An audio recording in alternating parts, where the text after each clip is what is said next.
Welcome to Live Daf, your online Daf Yomi Shir. Shalom, welcome back to today's Daf Yomi, which is Pesachim Kuf Beis. We are right on top of the Amud. It says, Mantana Akirois, Rabbi Yehuda. Let's perhaps backtrack a bit. Yesterday we discussed the concept of Shini Mokim. Suppose a person makes a bracha right here and begins eating, then changes his location. Shini Mokim necessitates a new bracha. Rashbam explains, it's equated with Hesach Hadas. It's as though he diverted his attention because you're in a new place. It's a new environment, a new mealtime experience, and a new bracha is required. All Shittas held, Shini Mokim is Mechayev a new bracha. Rav, Shmuel, except for Rabbi Yehuda. Rabbi Yehuda said, as long as he still wants to eat at that new location, there's no Hesach Hadas, just because he had a change of venue. No new bracha is needed. We had a brisa and concluded to Yufta the Rabbi Yehuda, we refuted Rabbi Yechonan's shita. And indeed we hold that a Shini Mokim requires a new bracha. However, Rav Chizda tells us that applies strictly to a case where he partook in types of food which don't need their bracha achroina to be recited at the original mokem achil.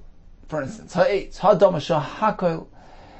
In which case, when he moves over to a different location, he can make his bracha achroina there. If that's the case, leaving your original mokem achila constitutes a termination, a half-sek, an interruption of that mas achila, and now he's beginning anew, and a new bracha is required. However, if he partook in these items that have more prominence in chashivas, mezonos, wine, where the bracha achroina in those cases need to be said specifically at the original mokem. You have to go back home to make a bracha achroina. Therefore, says Rav Chizda, even if he should leave that location, he is still considered connected and bound to that original location because he's headed back there to make the bracha achroina. And therefore, anything that transpires throughout this walk around, even if he eats in the second place, that's considered part of the original mas achila. It's a continuous meal, so to speak, in which case no new bracha is required. The Gemara Kasha from a brisa where it seemed that even when it comes to wine drinking, leaving your location constitutes a hefsek which requires a new bracha. The Gemara responds, and that takes us to our daf. On the top line, Mantana Akiras Rabbi Yehuda. Indeed, that brisa reflects Rabbi Yehuda Shita, who says that any akira indicates that you're uprooting from something established, from a kvius, from a significantly regarded mas achila, something which requires bracha achroina to be said over here. You have to come back here if you leave. Even in that case, Rabbi Yehuda says leaving is considered a hefsek, and anything happens afterwards, we treat as a new mas achila, and a new bracha is required. That's Rabbi Yehuda's shit. But the Chachamim, they hold no. That when we're speaking about these types of foods, which require you to go back and make the bracha achroina at the original location, even if you have a shini mokem, you're still bound to that original mokem achila, and no new bracha is required, even if you continue eating in a new location. Where do we find this machlekes? The Sanya Chaverim. Rashbam says Chaverim atimid chachamim. Shoyim Suban. They were sitting, they were reclining, having some sort of meal, some sort of eating or drinking experience. V'akru l'ragleim. They uprooted themselves. Now, when we speak about akru, apparently we're speaking that they were engaged in some sort of achila which required them to make the bracha achroina right here and now. That's what akira means. You uprooted yourself from this established meal experience. V'aklu ragleim leilech l'beis hakneses, l'beis hamedrash. They went out to the shul, to the beis medrash. K'shein yoyitzin ein tu'nin bracha l'mafreya. On the way out, there's no need for them to make a bracha achroina. Uk'shen chayzru, when they come back, and tunin bracha lechatchila. They don't need to make a bracha rishon before they continue eating. Omar Rabbi Yehuda, b'medvar mamurim. When is this said? When do we consider this to be an uninterrupted experience? Therefore, no bracha achroina or bracha rishon is required. That's only bezman shenichu sham miktzas chaverim. If they left part of the group behind, since there are some fellows left behind, they hang on to the Suda. They maintain the Suda experience even on behalf of these fellows who left. And that's why when they come back, they just latch back onto the Suda, and there's no need to make a new brach. But if they haven't left anybody behind, when they leave, they need to make a bracha achroina. When they come back, to unin bracha lechatchila, they have to make a new bracha before they resume their meal. So this is Shita's Rabbi Yehuda, who says very clearly, even if they were oiker, meaning they were engaged in drinking wine and a mezainis, something which requires them to come back. We don't say they're bound and they're just engaged in a continuous eating experience. If they leave, it's over. They have to make a new bracha, provided they didn't leave some friends behind. So unless they left friends behind, it's considered a hefsek and new bracha is required. However, according to the Tanakama, the Rabbanon, they don't have to have this. You don't have to have this condition of leaving mitzvahs chaver. They hold, as long as you're eating something which requires you to return to make your bracha here, you're still bound to this location, even if you choose to leave and eat elsewhere.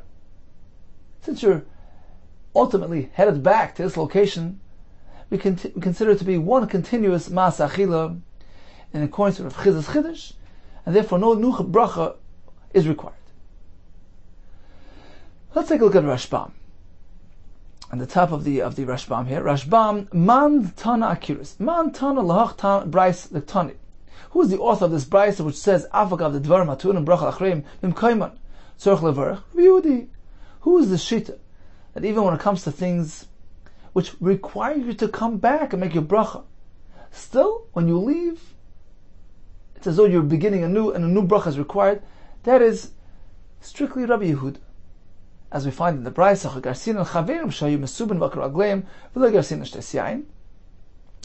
and the Brayso says they don't have to make a new bracha when they leave and come back. That's only when they leave some friends behind. Says Rashbam, apparently Tanakama, which is the Rabbanan, don't require that condition to be met. They disagree with him. Apparently the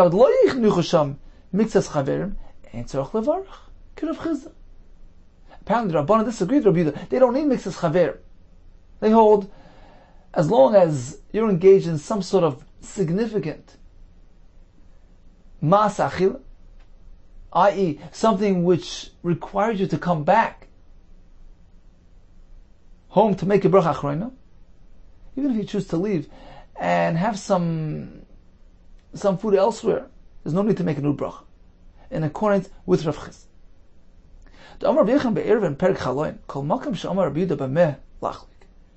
Whenever you find either in a Mishnah or a Brayso where Rabbi Yehuda uses the term bameh, Tanakama stated halacha, Rabbi Yehuda responds by saying, bameh dvarim amurim, when is that applied?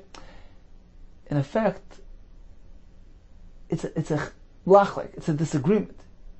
He's challenging the Tanakama. So we hear what Rabbi Yehuda says, bameh dvarim amurim, when do we say no bracha is required when he left mitzvahs chaverim?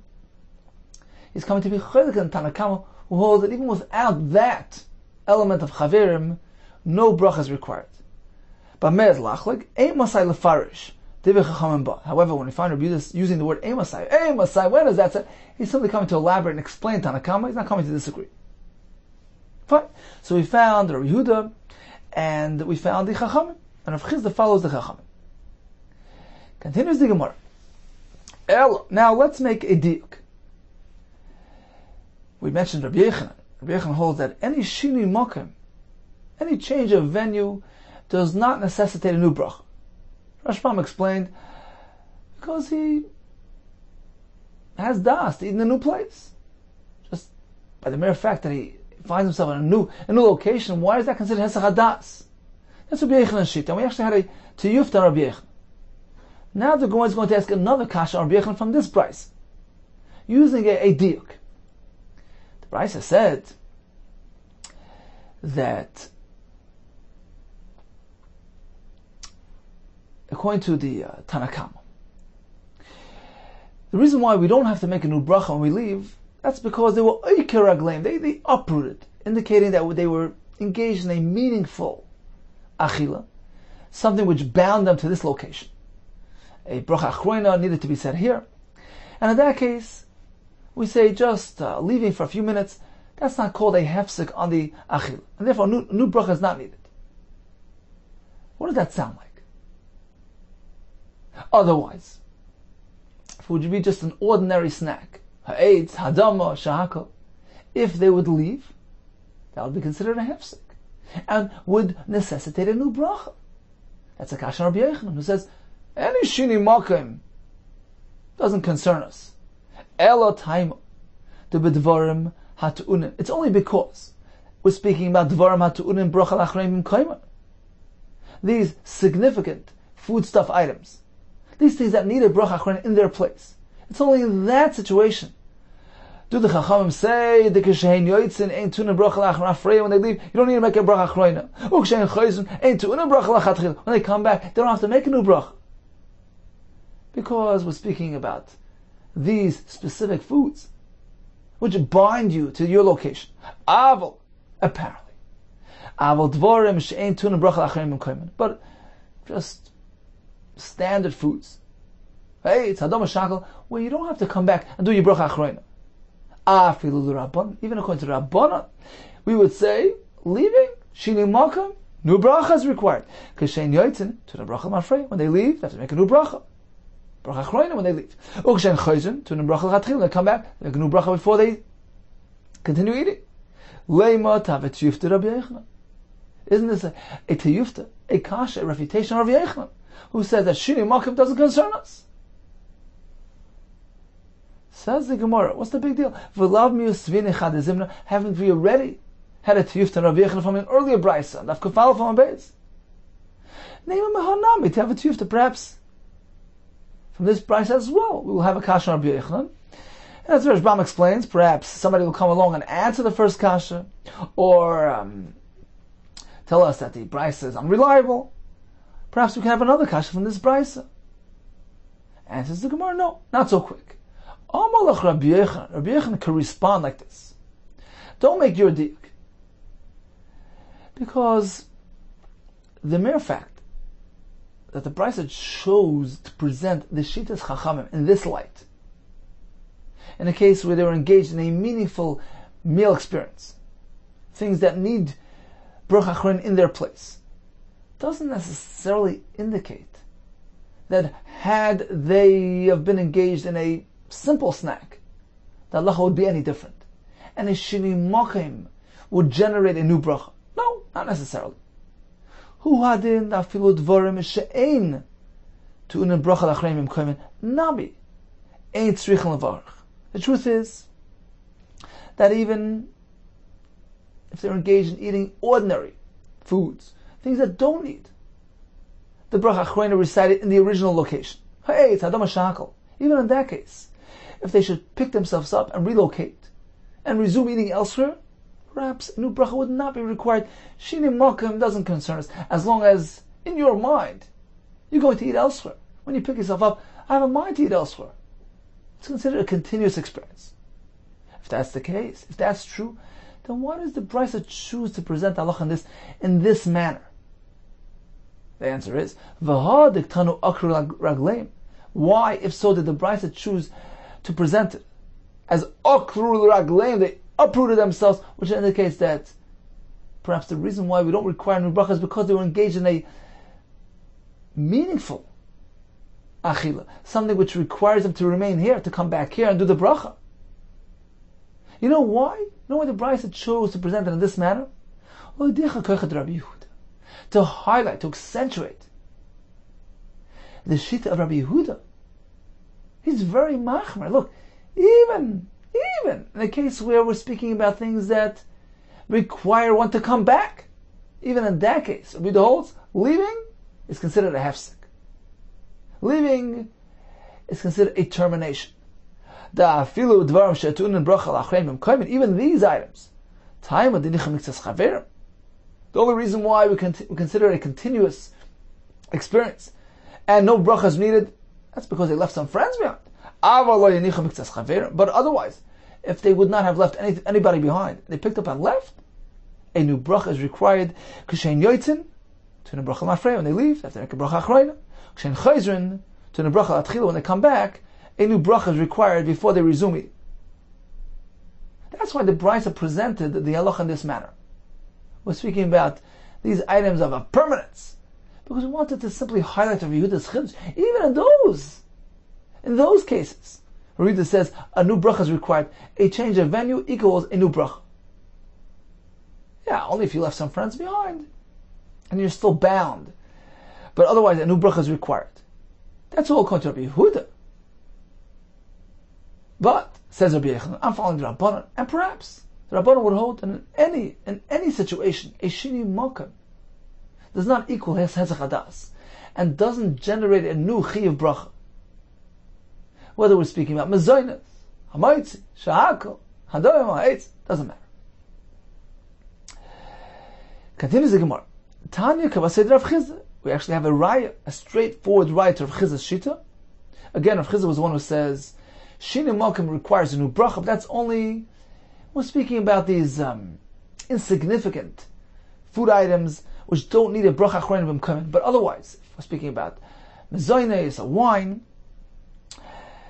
once you begin partaking over here, even if you've changed locations, that's not called a new ma'asa achila, because you're still bound and connected to your former location. You have to come back here, in any case, to complete your bracha achrayna, and therefore anything that transpires in the interim is considered one continuous ma'asa achila.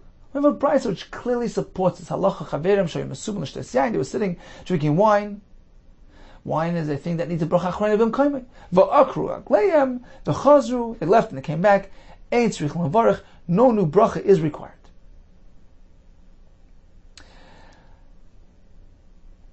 So in conclusion, we have Rabbi Yehuda who says any shiri makim doesn't concern us. No new bracha is required. We have a Tiyuftan Rabbi Yehuda, we learned that yesterday. We attempted to bring another kasha Rabbi Yehuda, which was actually resolved. However, the other shitas, whether it's Rav, Shmuel, Rav Huna, Rav Chizda, Rav Sheshes, all hold that a shiri makim requires a new bracha. However, says Rav Chizda, there's one exception. If you're engaged in a meaningful achila experience, something of significance, something which connects you to this makkah. In fact, it requires you to come back. If you should leave, it is mechayiv to come back and do a bracha achrayna right here. This is Rav Chizda. Leaving doesn't necessarily disconnect you. You're actually still bound to that original meal experience, and anything that you eat until you come back and include it is considered one ma'asa achila, and no new bracha is required. Let's take a look at the Rashbam here. So all the way on the bottom, if you count up 10 lines from the bottom, which is the easiest way to find it, right in the middle of that line, you'll see a little dot, and the Rashbam concludes the halacha as follows. Mio shamina mishmaita, we conclude from the Al-Gemara. Shina yayin ein tzorach levarach, b'rechas hayam. If one began drinking this bottle, and a new bottle arrives, you don't have to make a new bracha. But certainly hatayva meitiv is required. That's a unique bracha upon the arrival of a new variety of wine. Shinoi mokim. What about change of venue? If it's shivas haminim where you have to make the alagefen or alamichya back in the original location, if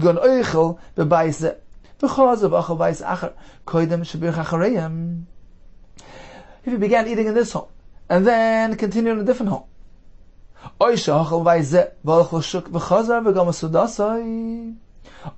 he began eating here, went out for a walk and came back, Kirsia takes out the word ba'isachar. So in all these cases, since we're speaking about things which have significance, which are mechayiv, a bracha to be recited in the original location. In all these cases, there's no need to make a new bracha tchila, because he's simply returning back. He's reconnecting to his former meal experience. Because you have a brayso that supported Rav Chizda, who taught us this halach. But regarding other fruits, other drinks which are non-shivas aminim items, where in those cases you don't have to come back to make the bracha achrona. In this case, if you began over here and then continue in a different house, he has to make a new bracha before he continues eating in the other location. It's considered a new experience. But that's only when it's one room to the other, or one house to the next. But if it's simply relocating from one corner of the room to the other, there's no need to make a bracha. As we learned yesterday in the brayso of Rav Hinok. Concludes the Rashbam. We had a brayso holding on top of the chaverim that was sitting and eating, and they got up to go to shul. Why do we describe them as chaverim?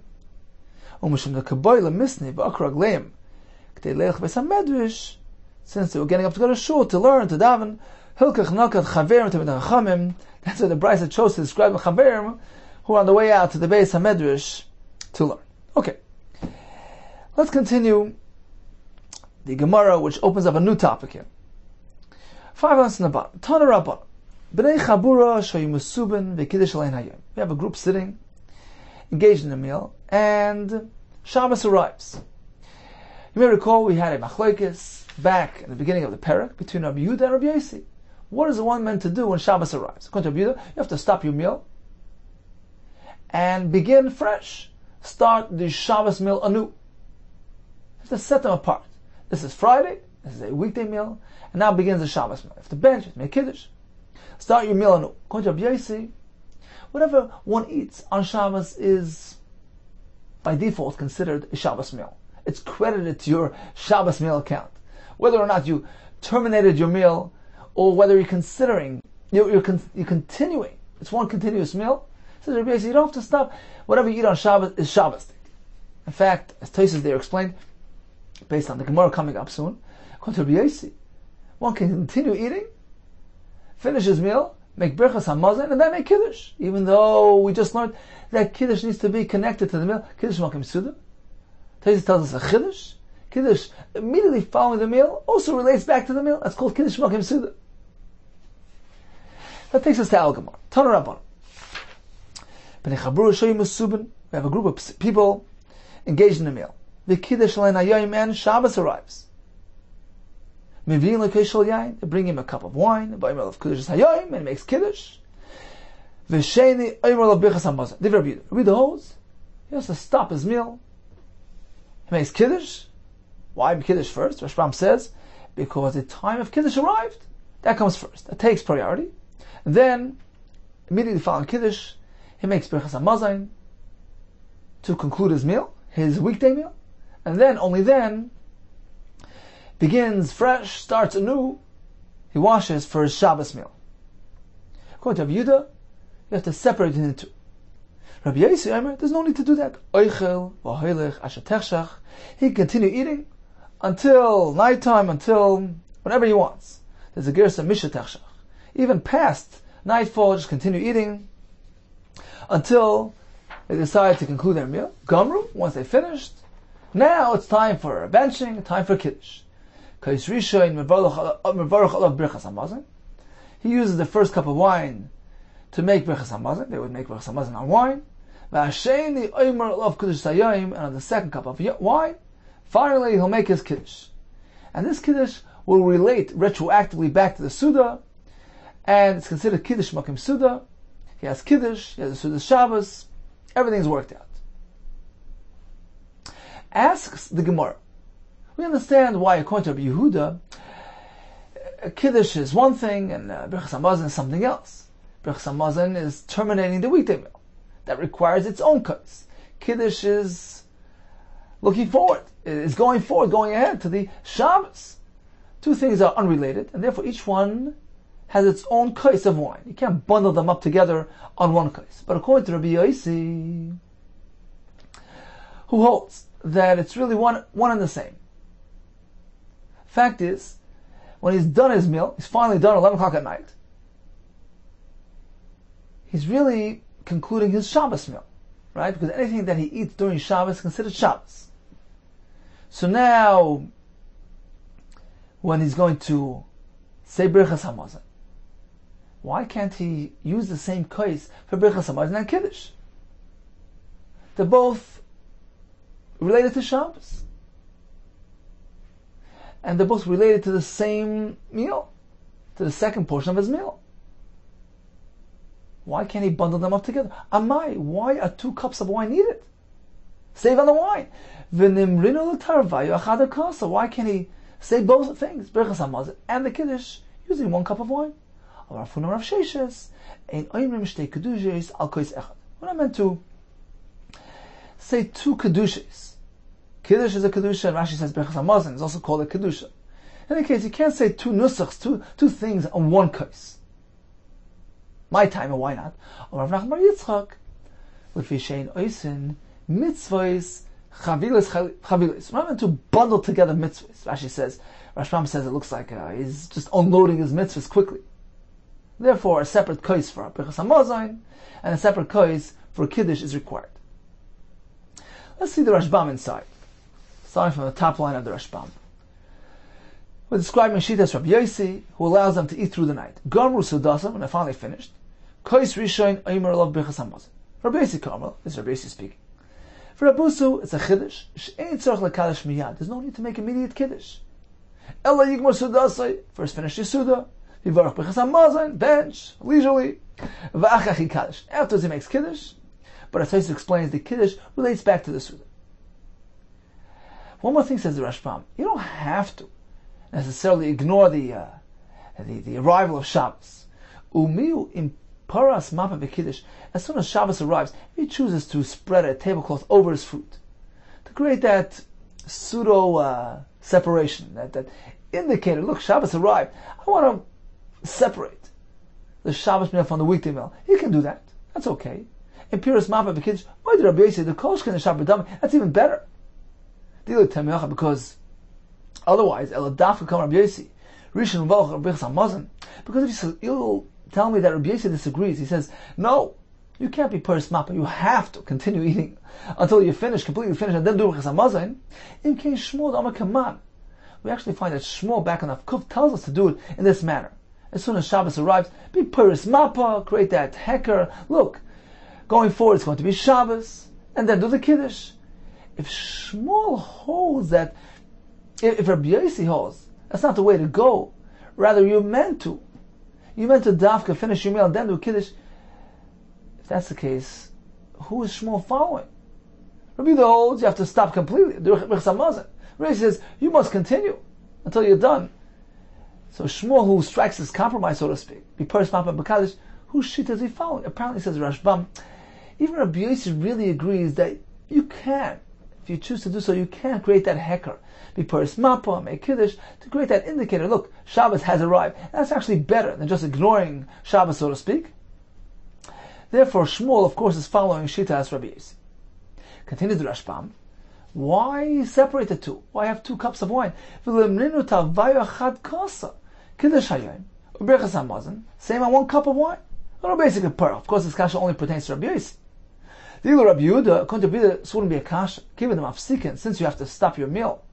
But tzarech akir shulchan, move your table and do Birchas Hamazon. Tzarech shnei kais, of course, 2 kais are required. Because the Birchas Hamazon, which relates to the weekday meal, which is totally unconnected to the forthcoming Shabbos meal, is a separate ceremony from the Kiddush, which is Shabbos related. So according to Rabbi Yehuda, there's no question 2 kaises are required. The question was according to Rabbi Yossi, who holds that both events only take place after the complete completion of the meal. They're both Shabbos related events, Birchas Hamazon and the Kiddush. Why can't you do them together? The Gemara tells us because we can't say Shtei Kedushas on 1 kais. Continues the Rashbam, Shtei Kedushas, Birchas Hamazon, and Korah Kedusha, Ki Kiddush Hayom.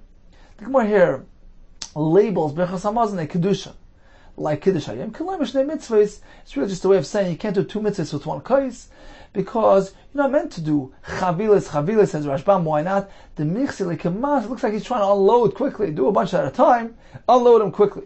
Therefore, what I'm meant to do it is separate the two, do it at a leisurely pace, Berachas Hamazon on one kais, bring another kais for Kiddush, which gives chashivas. It shows high regard for each individual mitzvah. Now, interesting thing, Tosfos points out that some had a minhag by a wedding to bring another kais. When they've done the Sheva brachas, after the meal, you bring a kais for Berachas Hamazon, and then another kais for the Sheva brachas. And he says that's not the proper way. Why? He says that Rabbeinu Meshulam, he says it's not proper to make two priagofens. That's one thing. And it brings Rabbeinu Meshulam, who holds that actually we're meant to make everything with one kais. He says it's very different from our Gemara. Berachas Hamazon and Kiddush are really two independent things. They don't really relate to each other. What does Kiddush have to do with Berachas Hamazon? So each one needs its own kais. But here, says Tosfos, Berachas Hamazon is very much related to the Sheva brachas, because let's think about it. What generates Sheva brachas? Berachas Hamazon is goyrem leberachas nesuin, uberachas to the brachas of nesuin, right? What generates Sheva brachas? When you bench, you do Sheva brachas. Two things are very much related to each other. They are linked to each other. Therefore, says Rabbeinu Meshulam, it is proper to do them both with one kais.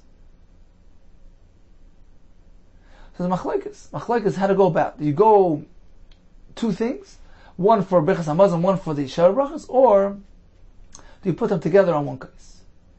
Another thing Tosfos points out, by the actual wedding, we have the Berachas Erusin, and we have the brachas of Nesuin. Tosfos says the minhag was to say them each on a different kais. Why? Because regil and zebla, it was common practice to have one without the other. The Berachas Erusin they would say in one place, the Berachas Chasan and the Sheva brachas in a different place. So two things aren't really connected. It was common to separate the two, therefore meant to have two kaises, one for the Erusin and one for the Nesuin.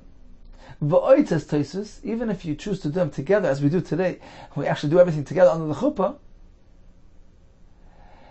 Noago likros ksuva ben time avehefsek. The fact is, we read the ksuva between the brach of Erusin, right? That's what we do today. We say Agafan, Berachas Erusin, we read the ksuva, and then we continue to Berachas Nesuin. That creates a hefsek. Ulkach miskavnen. Actually, that's the point and purpose of reading the ksuva between them, to separate between the two things.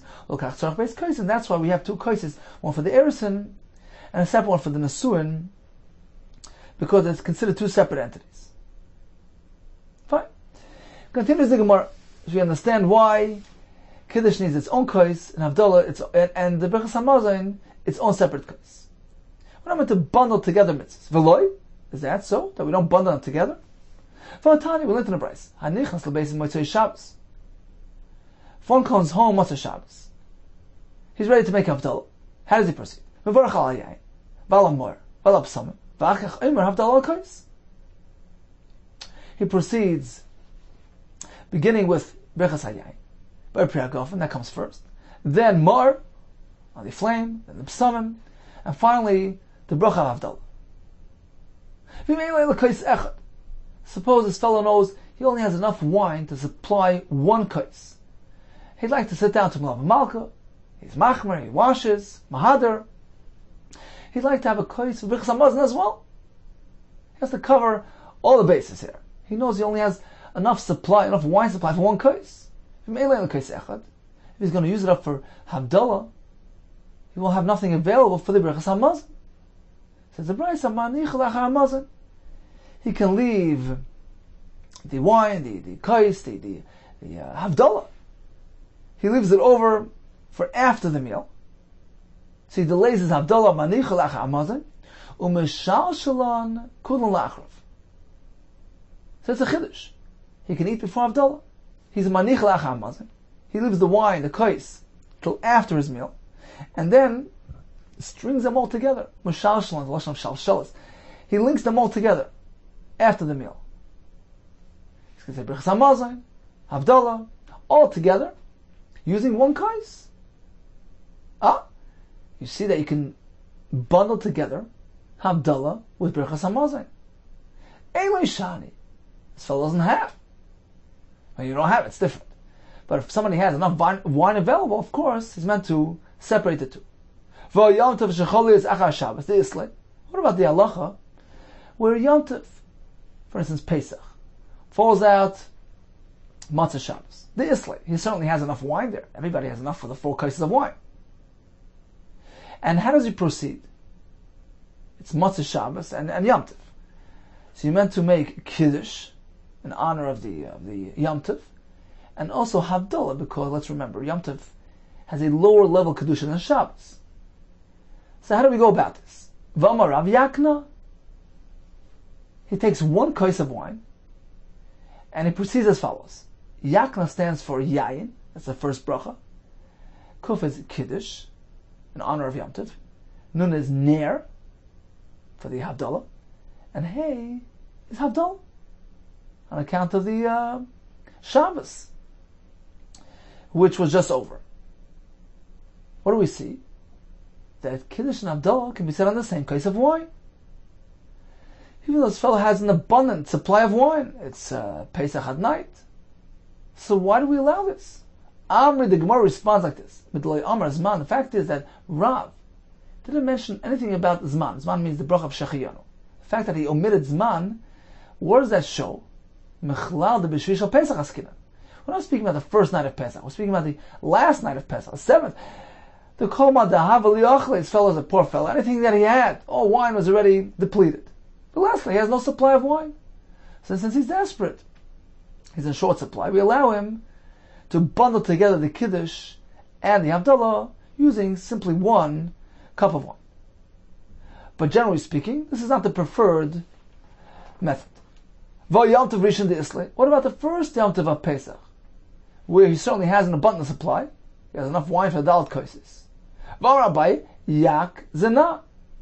Abai tells us, if the first night of Pesach falls out of Matzah Shabbos, how do you proceed with the Kiddush and Havdalah ceremony? You bundle them all together. Yak Zena. Here we have Zman, right? The Zayin is Zman. It's pretty clear we're speaking about the first night of Pesach, where Shechiyanu is said. And still we see that Abai bundles them together. Yak Zena stands for Yayin, Kiddush, Zman, Ner, and Havdalah. Vrava Amar Yak Nahaz. Slightly different. Yayin, Kiddush, Ner, Havdalah, Zman. And actually that's the way we do. More later says Hilchas Karava. What do we see? Even when he has plenty of wine, you're allowed to bundle up Kiddush and Havdalah. Says the Gemara, Elo Havdalah v'Kiddush Chad Milsi. You must say that Havdalah and Kiddush are unique. They're very closely related, close in nature, and therefore they can be bundled together. Birchas HaMazon and Kiddush, Tzrei Milanina, as opposed to Birchas HaMazon and Kiddush, were totally unrelated to each other, and therefore there's no reason to bundle them together using 1 kais, unless of course he doesn't have enough wine. In that case, we allow it to be tied together. But generally speaking, you're not meant to bundle together to make mitzvahs chavilas, and that's why in the case of Rav Yossi, you do Birchas HaMazon using 1 kais and Kiddush using the 2nd kais. Now what does the Gemara mean that Kiddush and Havdalah go together? Let's take a look at the Rashbam here. You notice the wider lines of the Rashbam, right in the middle, smack in the middle of those wide lines, we have the Rashbam beginning with the words Kiddush of Havdalah Chad Milsi. Explains the Rashbam. Why are they connected? Tarvayu Mishem Kedushas Yomim Tayvim Nino. Because both Kiddush and Havdalah relate, they come on account of the Kedusha of these days. Kiddush heralds in the Kedusha of the upcoming day, and Havdalah celebrates the departing day, right? So they both relate to the fact that we have Yomim Kedoshim. They're close in nature, they're both sending the same message. One commences, one concludes. Therefore, says the Gemara, Two things are very closely related, and it makes sense that they can both be said using the same case. Another point says the Rashbam, "B'Havdalah atzma hu mazker kudeshas Yom Tov." We're speaking that Yom Tov falls out on Motzei Shabbos. Although he's making Havdalah on account of Shabbos, which is departing. But let's remember, unlike a typical standard Havdalah from Shabbos to weekday where we say Mavdal ben Kodesh l'Chol, here he's going to say Hamavdal ben Kodesh l'Kodesh, because Shabbos is a higher Kedusha, Yom Tov slightly lower. The Eibush says Mavdal between a Kodesh Chomer and a Kodesh Kal. The Hamavdal ben Kodesh l'Kodesh Mavarach. So really he's referring to Yom Tov as well. Within the Nusach, within the text of the Havdalah for Shabbos, he's really referencing the upcoming Kedusha of Yom Tov as well. Therefore, says the Rashbam, it makes very much sense that the Havdalah and the Kiddush are very closely related and can be said using the same kois of Yain. Okay, time for a brief chazar of today's daf. We began with Shini Makim. Chazar tells us, if one is engaged in a meaningful eating experience, something which is chashav, which requires the bracha achroni to be said at the mokem achila, shevasaminim, etc. In that case, as Chizah, even if you choose to change locations midway, no new bracha is required because you're still bound to your original location, still bound to that meal experience. It's considered one continuous mas achila, and we have a raya from a brisa to support Rav Chizah. Rabbi Yehuda, on the other hand, says, any shini makim, even this type of significant achila, generates a new chi of bracha on account of the shini makim. We proceeded with the fellow who's having a meal on Erev Shabbos. Shabbos arrives. Rabbi Yehuda says, you must stop cold right there, do the kiddush, brachas hamazon, and then begin the Shabbos meal anew. Rabbi Yossi says, you continue eating. When you're finally done, you make your brachas hamazon and your kiddush. But each one needs its own kais. The more concluded, because we're not meant to bundle together, we're meant to give each mitzvah its own chashivas, its own significance. We have two exceptions. One is when he's out of wine, in which case we allow for the mitzvahs to be bundled together using the same kais. Or, as the more concluded, we come to Kiddush and Havdalah. Kiddush and Havdalah is Chad Musa, and they can be said together on one kais of yain. Much, much hatzlacha.